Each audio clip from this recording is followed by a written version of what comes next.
হযরত বেলাল যখন মদিনায় 6 মাস পরে ঢুকতেছে, বাচ্চারা কান্নাকাটি করতেছে, দৌড়ে আমার কাছে যায় বলে, মা পাঞ্জাবি গায়ে দেওয়া দাও, টুপি দাও, মসজিদে নববীতে যাব। কেন এমন অসময়ে মসজিদে নববীতে যাবি? আজান হয় নাই। বাচ্চারা কাঁদে আর কয়, বহুদিন পরে আজ দেখলাম মসজিদে নববীর দরজা দিয়া বেলাল ঢুকতেছে। আজকে অনেক দিন পরে যেহেতু বেলাল আসছে, মনে হয় রাসূলও আসবে। বাচ্চারা দৌড়ায় মসজিদে গেছে, যায় দেখে বেলাল রওজাতুন নবীতে দাঁড়ায় দাঁড়ায় কাঁদতেছে। সবাই মিলা বেলাল কি বলে, বেলাল 6 মাস হয় আপনার আজান শুনিনি, একটু আজান দেন। হযরত বেলাল বলে, আমি আজান দিতে পারবো না। হাসান হুসাইন এসে বলে, বেলাল একটু আজান দেন, আপনি আজান দিলে আমরা নানার কথা স্মরণ করব। সবার অনুরোধে হযরত বেলাল মসজিদের মিনারায় দাঁড়ায় গেছে। বেলালের আজান শুনে নারী পুরুষ গোটা মদিনা মসজিদের নববীতে চলে এসেছে। হায় রে, বেলাল আসছে, না জানি রাসূল আসছে। আর বেলাল আজান না দিলে আজান আকাশে যায় না। লোকটা কালো, কিন্তু আল্লাহর কাছে মাহবুব। কিসের কারণে? জবানের কারণে, কলবের কারণে। সাঈদ ইবনে মুসাইয়িব বলে, আরেকটা কালো মানুষ হলেন হযরত উমরের গোলাম। এক হাবশা কালা গোলাম হযরত উমরের ছিল। এই গোলাম এত দামি ছিল যে অন্ধকারে হাঁটলেও তার সামনে তার লাঠির আগা দিয়ে আলো বাইর হইতো, কুদরতি আলো বাইর হইতো। সাহেবে কারামত বুজুর্গ ছিল, কিন্তু কালো। এজন্য আল্লাহ পাক বলেন, কামিয়াব হইতে চাও, কালা হইলেও অসুবিধা নাই, বেলালের মতো গোলাম হইলেও অসুবিধা নাই, লুকমানের মতো গোলাম হইলেও অসুবিধা নাই, উমরের কালা গোলামের মতো গোলাম হইলেও অসুবিধা নাই, টাকাবিহীন হইলেও অসুবিধা নাই। একটা কাজ কইর, কাদ আফলাহা মান তাযাক্কা, তোমাদের কলবকে তোমরা পরিষ্কার করো। যারা কলব সাফকারী, পরিচ্ছন্নকারী, তারা কিন্তু কামিয়াব। তাদেরকে পছন্দ করে আসমানের মালিক আল্লাহ নিজে। কলব সাফ করার যে সকল তরিকা আছে, ওই তরিকার ভেতরে একটা তরিকা হলো আহলুল্লাহদের সুহবত গ্রহণ করা। যেমন এই তালবে ইলমের জামাত, উলামায়ে কেরামের জামাত, এরা সব আল্লাহওয়ালা। আমি তাদের সোহবত নিতে আসছি আজকে, যেন তাদের সান্নিধ্যে আমার কলবের ময়লা দূর হয়। নেক সান্নিধ্য গ্রহণ করা, বেশি বেশি জিকির করা, বেশি বেশি কোরআনে কারীমের তিলাওয়াত করা, বেশি বেশি সেজদা দেওয়া, নামাজ পড়া। যারা জিকির করবে, নামাজ পড়বে, তাদের দিল আল্লাহ সাফ করে দিবে। ওয়াযাকারা ইসমা রাব্বিহি ফাসাল্লা। তুর পাহাড়ের কাছাকাছি যখন গেছেন, তখন পয়গম্বর মুসার কলবের ভিতরে হঠাৎ করে নিজের বিবি বাচ্চার মোহাব্বত উতলায় উঠছে। আয়া বললাম, আসা তো নিজের ইচ্ছায়, যাওয়াটা তো আল্লাহর ইচ্ছায়। কয়দিন রেখে দেয় আমারে তার তো ঠিক নেই। বাড়িতে খাওন দিয়ে আসলাম না, কি খাইব ওরা, কেমনে চলবো, ভিতরে ভিতরে কলবের ভিতরে ভিতরে চিন্তা করতেছে। পয়গম্বর তুর পাহাড়ে গেলে আল্লাহ তাআলা পয়গম্বর রে বললেন, পয়গম্বর আয়া যেহেতু পড়ছ, হাতে তো একটা লাঠি তোমার আছে, এই লাঠি দিয়ে তোমার সামনে যে পাথরটা আছে এটার একটা বাড়ি দাও। মুসা আলাইহিস সালাতু ওয়াস সালামের হাতের লাঠি আমগর হুজুরদের হাতের বেতের মতো না, যেটা পাথরে বাড়ি দিলে লাঠি ভেঙে যাইব। পয়গম্বরের লাঠি হলো মুজিজার লাঠি। এটা আজব লাঠি, এটা ওনার নবুয়তের দলিল। এটা পানিতে বাড়ি দিলে রাস্তা হয়ে যায়, পাথরে বাড়ি দিলে ঝর্ণা প্রবাহিত হয়ে যায়। পয়গম্বরের লাঠি হাত থেকে ছেড়ে দিলে সাপ হয়ে যায়।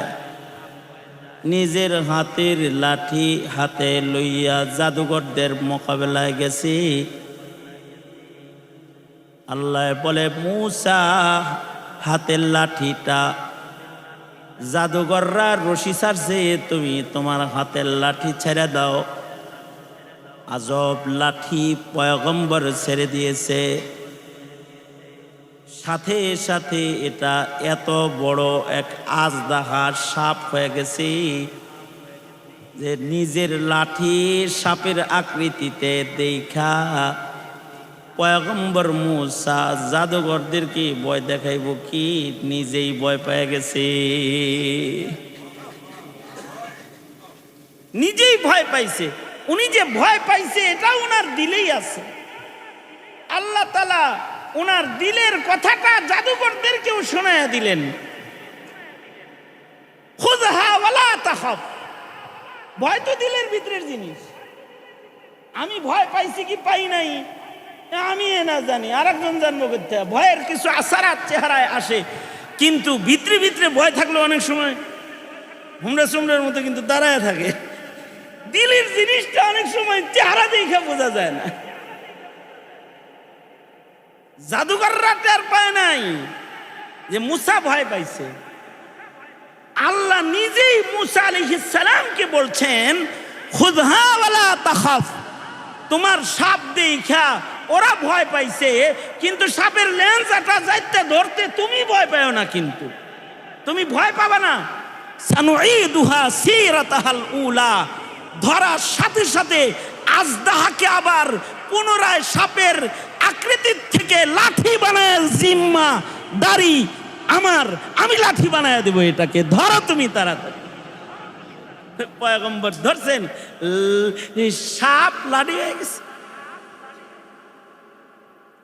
এই আজব লাঠি, এই লাঠি দিয়া আল্লাহ বললেন, এই তোমার সামনে যে পাথর আছে এটারে বাড়ি মারো। পয়গম্বর হাতের লাঠি দিয়া পাথরে বাড়ি দিলেন। পাথর ভেঙে যায়, দুই খণ্ড হয়ে যায়। পাথরের ভেতর থেকে তার আরেকটা বাচ্চা পাথর বের হয়। আল্লাহ বললেন, মূসা এই পাথরটাকেও আবার বাড়ি মারো। ছোট পাথরটাকে আবার বাড়ি মারছে, তো এটা ফেটে গেছে। এর ভেতরে আরেকটা পাথর বেরিয়েছে। তার মানে পাথর, পাথরের পেটে পাথর, পাথরের পেটে।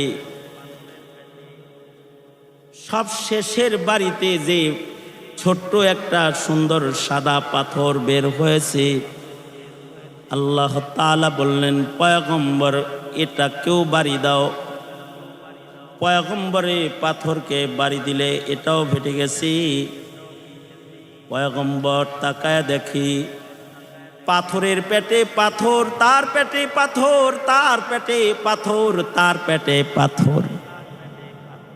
এই ছোট্ট পাথরের পেটের ভেতরে সুন্দর একটা বসত বাড়ি আছে। যেই বাড়ির একটা বাসিন্দা, একটা পিপিলিকা, পিঁপড়া, পোকা ওখানে বসে বসে জিকির করতেছে। জীবন্ত, সে জীবিত আছে। পয়গম্বর এটা দেখে বললেন, সুবহানাল্লাহ। আল্লাহ বলে, এইটুকুন দেখলেই হবে না মূসা, তুমি তোমার কানটাকে ওর কাছাকাছি নাও, দেখো সে কি জিকির করতেছে। দূর থেকে দেখলে হবে না, কাছে যায় ওর কথা শোনো। পয়গম্বর পিঁপড়ার কাছে গেলেন, পোকাটার কাছে নিজের কান নিয়ে গেলে পয়গম্বর শুনতে পায়, সুবহানা মান সামিআ কালামি ওয়া সুবহানা মান রাআনি ওয়া সুবহানা মান রাযাকানি। শুধুই মাত্র জিকির করতেছি,